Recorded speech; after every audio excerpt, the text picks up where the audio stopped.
اور کافی دیر تک اس کو ہوش ہی نہیں آتی.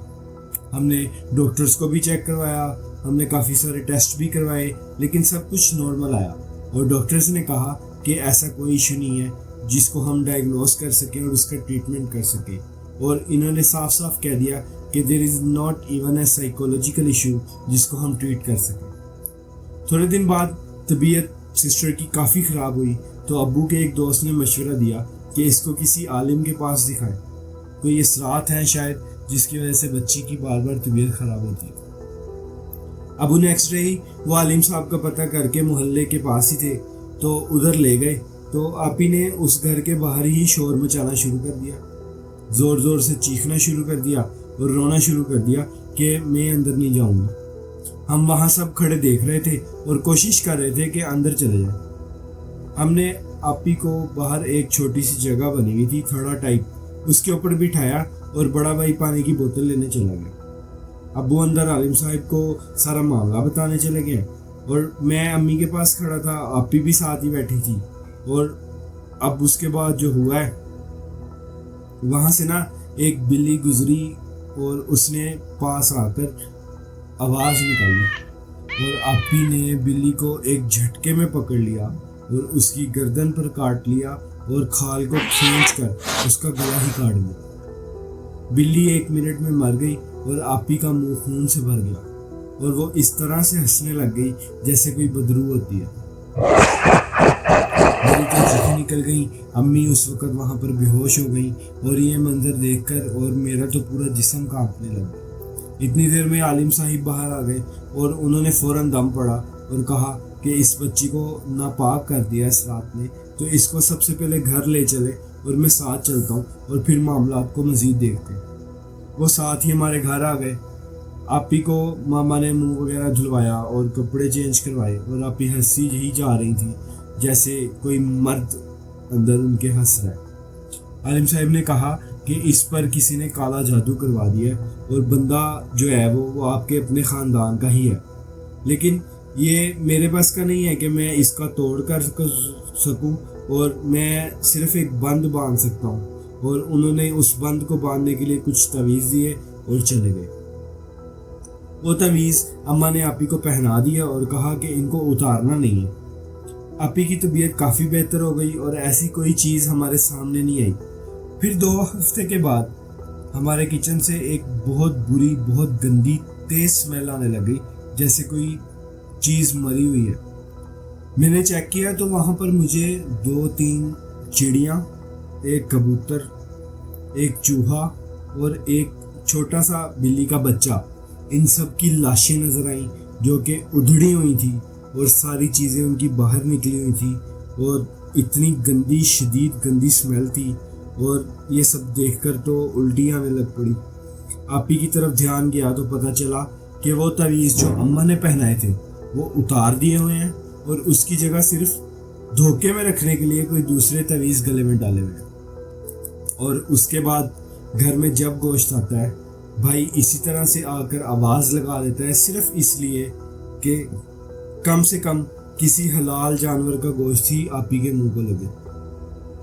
اتنی بے بسی سے جب سر نے اپنی سٹوری سنائی تو سر کی آنکھوں میں تو آنسو آئے ہی آئے. ہم لوگ بھی رونے لگ گئے اور یہ دیکھ کر ہم نے تہیہ کر لیا کہ ہم سر کی مدد کریں گے. واصف نے کہا کہ اس کے چاچو کے پاس ان چیزوں کا علم ہے, وہ ان سے لازمی بات کرے گا. اگلے دن ہی واصف کا فون مجھے آیا اور ہم لوگ اس کے چاچو کے ساتھ سر کے گھر پہنچ گئے.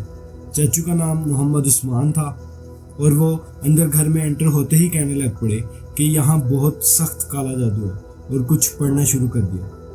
ابھی وہ ٹی وی لانج میں ہی پہنچے تھے کہ ایک گلاس آ کر واصف کے سر میں لگا اور پھر اوپر والے کچن سے برتنوں کی بارش ہونے لگی اور آپی اس اوپر والے کچن سے اس طرح برتن پھینک رہی تھی جیسے برتنوں کا تو کوئی وزن ہی نہ ہو. میرا اور واصف ہم دونوں کا سر پھٹ گیا اور خون نکلنے لگ گیا. خون نکلنے کی دیر تھی کہ آپی بھاگی ہوئی نیچے آئی اور اس خون کو زمین سے چاٹنے لگ پڑی. چاچو نے ان کو بالوں سے پکڑا, اٹھا کر کہا کہ اس بچی کے پیچھا چھوڑ ورنہ ابھی تجھے ایسا سبق سکھاؤں گا تو کبھی نہیں بھولے گا. وہ ہنسنے لگی اور مردانہ آواز میں بولی کہ تو میرے سردار کی جوتی کے برابر بھی نہیں، تو کیا مجھے سبق سکھائے گا؟ یہ سنتے ہی چاچو نے منہ میں کچھ پڑا اور ایک پھونک آپی کو ماری۔ وہ بے ہوش ہو گئی اور چاچو بولے کہ جا کر دیکھ تیرے استاد کا میں نے کیا حشر کیا اور اپنی خیر منا، اور یہ بھی صرف اس لیے کہ تو کسی کے حکم سے ادھر تھا، اگر تو خود ہوتا تو سب سے پہلے تجھے جلاتا۔ یہ کہنے کی دیر تھی کہ سر کے والد کو ایک کال آئی اور ان کے دوست نے کہا کہ جس عالم کے گھر ہم گئے تھے اس سے 2 گلی دور ایک گھر میں شدید آگ لگ گئی ہے، اور سب لوگ کہہ رہے ہیں کہ یہ عورت کالا جادو کرتی تھی، وہ اندر چل کر مر گئی ہے اور اس کا سارا گھر راکھ کا ڈھیر بن گیا۔ ادھر سے وہ کال بند ہوا اور سر کو ان کے ماموں کی کال آئی کہ ان کے بیٹے سمیر اور ان کی وائف کا بہت برا ایکسیڈنٹ ہوا ہے اور ان کی وائف کی کمر کی ہڈی ٹوٹ گئی ہے۔ اماں نے کہا کہ اس کا مطلب یہ ہے کہ ممانی ہی تھی جو جادو کروا رہی تھی، اور تھوڑی دیر بعد ہی کال آئی کہ ممانی کی دونوں ٹانگیں کاٹنی پڑ گئی ہیں اور وہ اب ساری زندگی چلنے پھرنے بولنے اور گردن کی موومنٹ سے قاصر ہو چکی ہے، مطلب ایک زندہ لاش بن چکی ہے۔ اس دن کے بعد آپی کے ساتھ کبھی کوئی ایسا معاملہ نہیں ہوا۔ ان کی 2 منتھ بعد شادی ہے۔ دعا کریں کہ وہ اپنے گھر میں بہت خوش رہے، اور ان کی ممانی کو ان کی اولاد نے بالکل چھوڑ دیا ہے اور وہ صرف بیڈ پر ایک زندہ لاش اور ہڈیوں کے ڈھانچے کی طرح پڑی رہتی ہے۔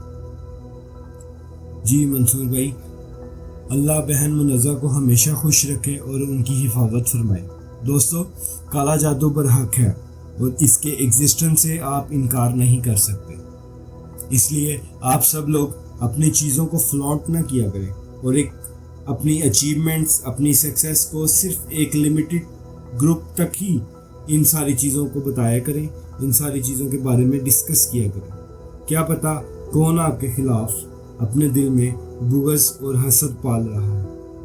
اللہ آپ سب کو اپنے حفظ و امان میں رکھے، اور اس طرح کی مزید سٹوریز سننے کے لیے مسٹریز ود AB کو سبسکرائب کر لیں، ویڈیو کو لائک کر دیں اور اپنے دوستوں کے ساتھ شیئر کر دیں۔ میرے ساتھ اپنی ریئل سٹوریز شیئر کریں، نمبر میں نے آپ کو ڈسکرپشن میں دے دیا۔ اور ہاں، مسٹری سیریز کی ایپیسوڈ ویک میں ایک ہی آیا کرے گی، کیونکہ اس کے اوپر کافی کام کرنا پڑتا ہے اور کافی محنت لگتی ہے، کافی ریسرچ لگتا ہے۔ نیکسٹ ایپیسوڈ پاکستان کے ہی ایک کیس کے اوپر میں بنا رہا ہوں، اور وہ کافی زیادہ انٹرسٹنگ ہونے والی ہے، اور آپ سب لوگ اس کیس کے بارے میں جانتے ہیں۔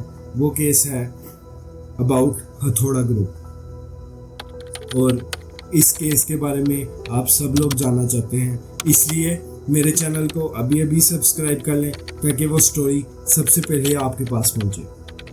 آپ لوگ اپنا سپورٹ شو کر دیا کریں، چینل کو سبسکرائب کر دیا کریں، یہی آپ کا ہم یوٹیوبرز کے لیے ایک اپریسیشن گفٹ ہوتا ہے۔ ملتے ہیں نیکسٹ ویڈیو میں، اپنا خیال رکھیے گا، اللہ حافظ۔